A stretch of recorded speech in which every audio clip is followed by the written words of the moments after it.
Hello বন্ধুরা, আজকে আমরা কিছু গুরুত্বপূর্ণ তথ্য নিয়ে আলোচনা করব। আলোচনার বিষয়টি হচ্ছে অন্নপূর্ণা ভাণ্ডার কি সবাই পাবে? এটা কি মুসলিম মহিলারা পাবে? এবং এটা কবে থেকে চালু হবে? এটার কি কোনো ফর্ম ফিল আপ করতে হবে? মুসলিম মহিলারা কি টাকা পাবে? এই প্রকল্পে কবে থেকে চালু হবে? এই সমস্ত প্রশ্নে অনেক মা বোনদের মনে সন্দেহ জাগিয়েছে।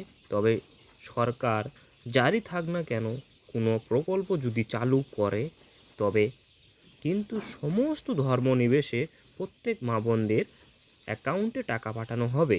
এই প্রকল্পের জন্য কোনো রকম ফর্ম ফিল আপ করতে হবে না, জানিয়েছেন বিজেপি কর্মী।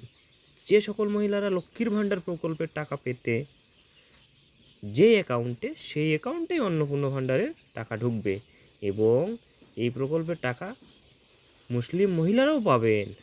এই প্রকল্প চালু হবে 1 জুন থেকে, এটা বিজেপির তরফ থেকে জানানো হয়েছে। এবং অন্নপূর্ণা ভাণ্ডার সম্পর্কে কিছু গুরুত্বপূর্ণ তথ্য। অন্নপূর্ণা ভাণ্ডার মে মাসের 2026 জানুয়ারি থেকে চালু হতে চলেছে।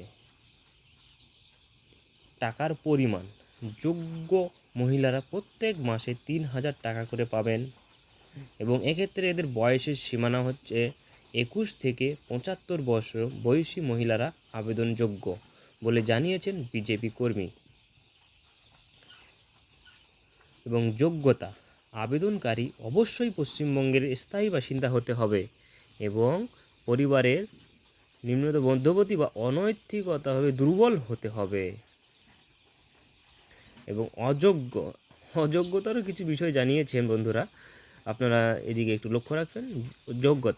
অযোগ্যতা হচ্ছে পরিবারের কেউ যদি সরকারি চাকরিজীবী হন তাহলে কিন্তু টাকা পাওয়া যাবে না, এক্ষেত্রে জানিয়েছেন বিজেপি কর্মী।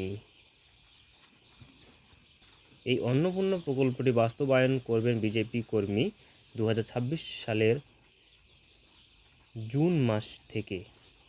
এবং আবেদন প্রক্রিয়া এখন পর্যন্ত কোনো অফিসিয়াল ওয়েবসাইটে বা কোনো সরকারি পোর্টালে চালু করা হয়নি, কিন্তু খুব শীঘ্রই মনে হয় এটা চালু হতে চলেছে। বন্ধুরা, আপনারা ধ্যান রাখবেন।